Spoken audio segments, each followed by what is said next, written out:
Hey everyone, welcome back to the Framer X course for beginners.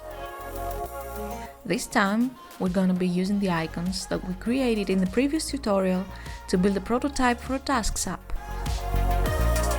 We're learning everything about the layout and interactive tools of Framer X and concluding with a visual design section of the course.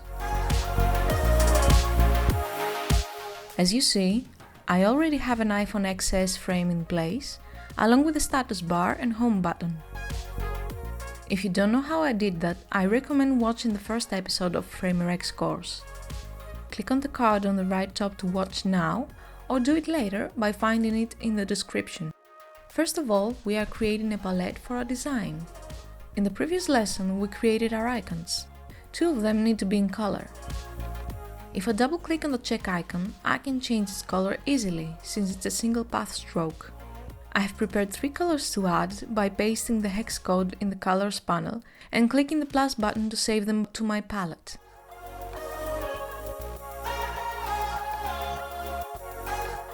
Once we have our 3 new colors in the palette, we're changing the color of the check and plus icon to blue. The plus icon consists of different shapes. Change the color by selecting all of them at the same time. What we can do is wrap them in a group by selecting the shapes and hitting G. Then we can change the group color regardless of the shapes it includes. Now we need a place for our header in our homepage design. We are placing a stacks container to automatically arrange the objects in it.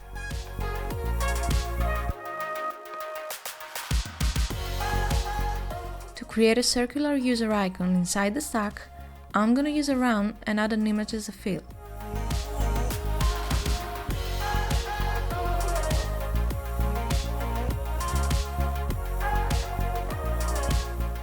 Next is the title of our app.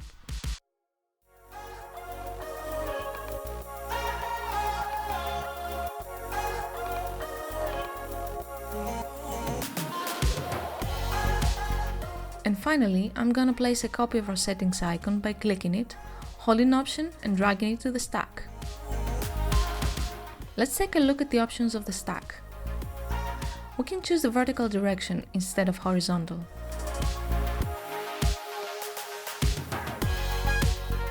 There are a few different options for the distribution. Space evenly is distributing all elements and free space evenly. Space around is making sure there is the same amount of white space around all the objects. Space between is maximizing the space between the objects. And is allocating all the elements on the right.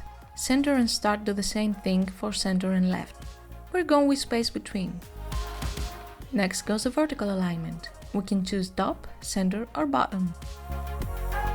And finally, there's the padding that can be applied on all sides at once or individually. We want our objects in the stack to have 30 pixels distance from the right and left, so we choose the individual padding and add 30 pixels on the R and L boxes. Let's build our bottom tab bar. We're adding another stack at the bottom of our frame.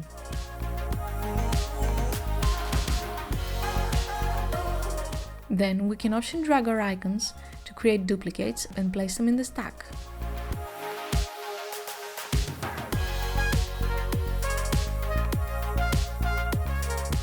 It's time to build our settings frame. The general logic to it is that it slides from the right as an overlay to the main frame. So we are creating a frame with the same height but smaller width than our main frame. We're adding a duplicate of the close icon and we're using a stack for the menu items.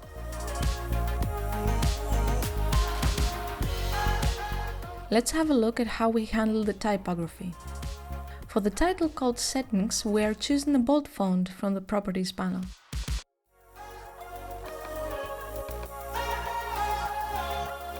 The items that make up the rest of the list is going to be written in lighter text.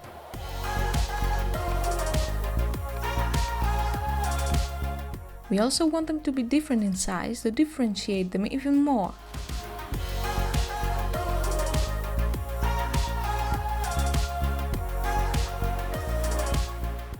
Once we have our complete settings list, We can fine-tune our stack by adding more space between the items. For that, we add some gap at the properties of the stack.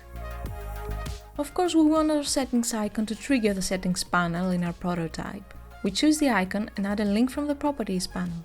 Select the settings frame as a target, either by connecting the blue line or choosing it from the list. Let's test it out in the preview.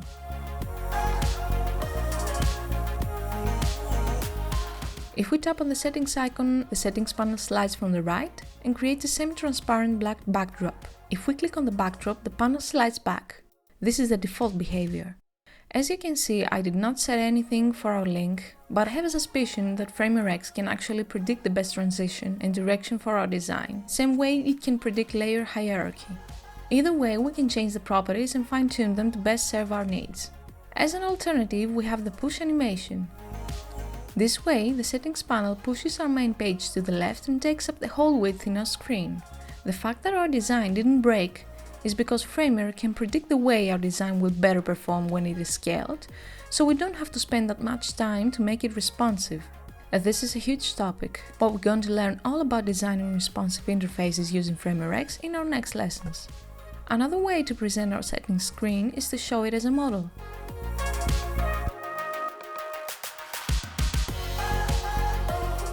We also have an instant transition, which means there's going to be no animation. We can fade between our screens. And finally, we can flip from one screen to another. We're going back to overlay and fix a few things in our design.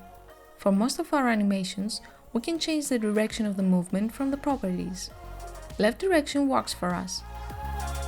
But right now the close button does not do anything. We needed to close our overlay panel. That's why we're adding a link to it as well, and choose the previous frame as a target. This is a brilliant way to go back without specifying the screen. It simplifies the way more complex prototypes work. If, for example, we had more screens appear in the main screen, but we wanted our settings panel to appear and close back to any of them, according to which was last shown, we can do it now easily. Now we have two ways to close our settings panel, tapping either the close button or the overlay area. Moving on to the projects section of our design. We want this area filled with a carousel of cards that represent the different projects.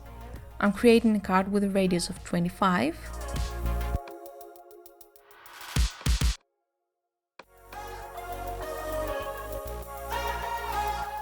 filling it with a blue color from our palette, and adding a blue colored shadow.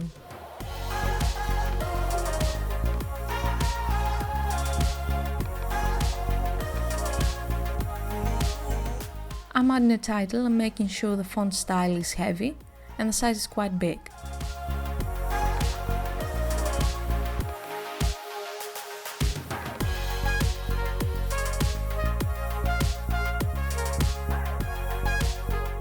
Then I'm adding a description to the project by adding a text box. The style should be more discreet to match the hierarchy of the typography.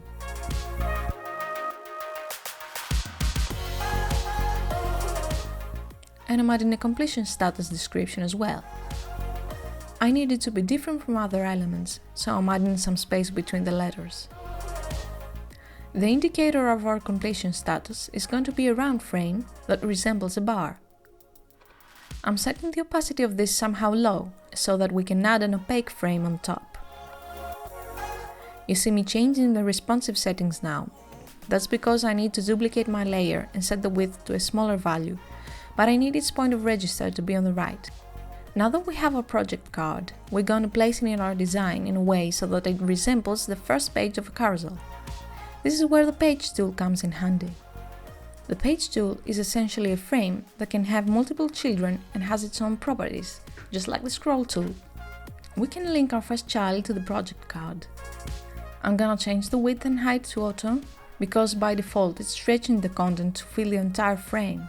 I'll change the height too, because it hides the shadow. Of course, we need more than one project for the app, right? Let me duplicate the one we have here and make some changes so that we have 3 different project cards. I have sped up the process, but you get the point. Link them all as children to the page. As you see, we have a few properties in the page tool. We can change the direction of our elements, the vertical alignment, the gap between them,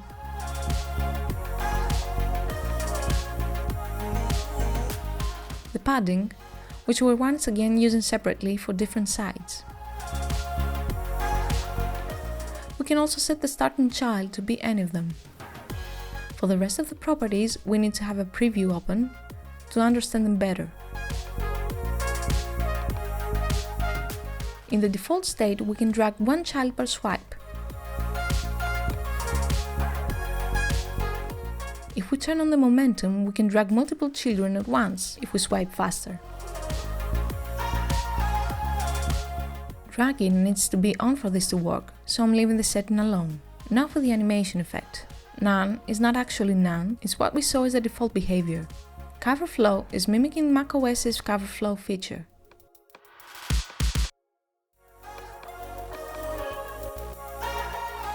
Cube is setting each child on the sides of an infinite cube. The wheel is trying to mimic the way the scroll selector is moving in iOS. And pile is piling up the children as we scroll. I like that. Let's add a padding on the right side and we're set.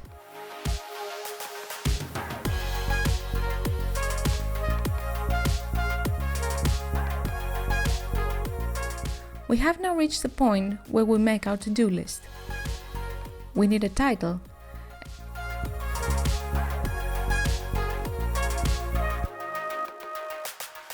and then we need to create a stack to put the items that will make up the list. The to-do item will be a rectangle with a small square frame in it, to use as a checkbox. We'll make it look like so.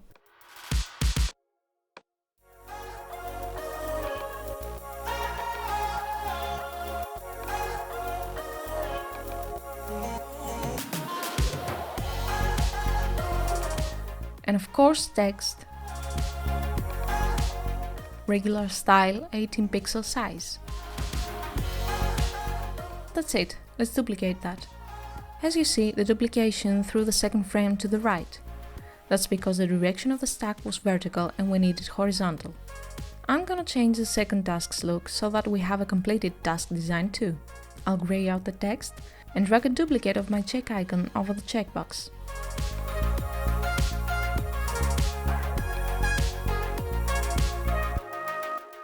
And add a grey line over the text.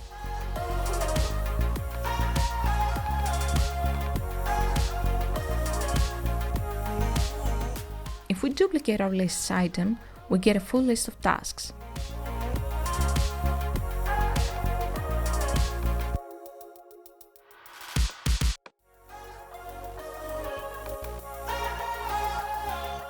We need this section to be draggable, so we add a scroll frame and pair it to the list stack.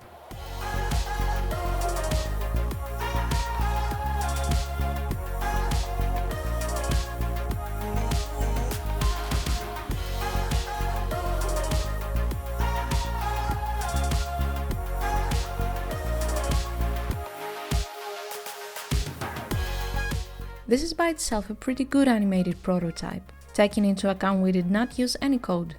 But let's see if we can take it a step further. We'll try to make our tasks interactive, duplicate a task and move it outside the stack. Do the same for a completed task. Create a page with the same dimensions as a task.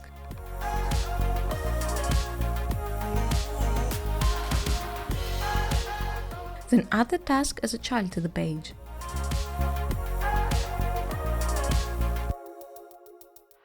Create a frame with the same height but smaller width and fill it with red color.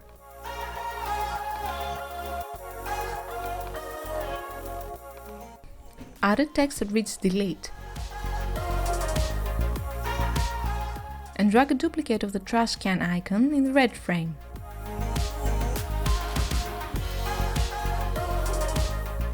This is going to be the second child of the page. Let's preview this behavior. Right now the page is creating a carousel with the two children and are filling the frame.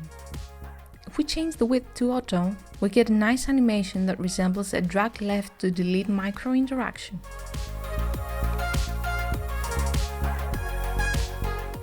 Now let's get rid of our simple to-do list frames in the stack. Create a page for the completed to-do as well.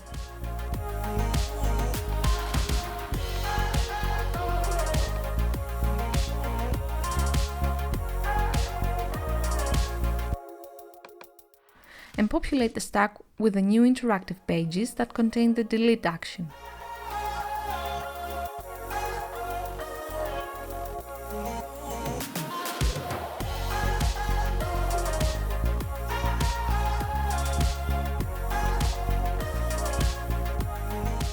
What we're now getting is a draggable to-do list with a delete interaction,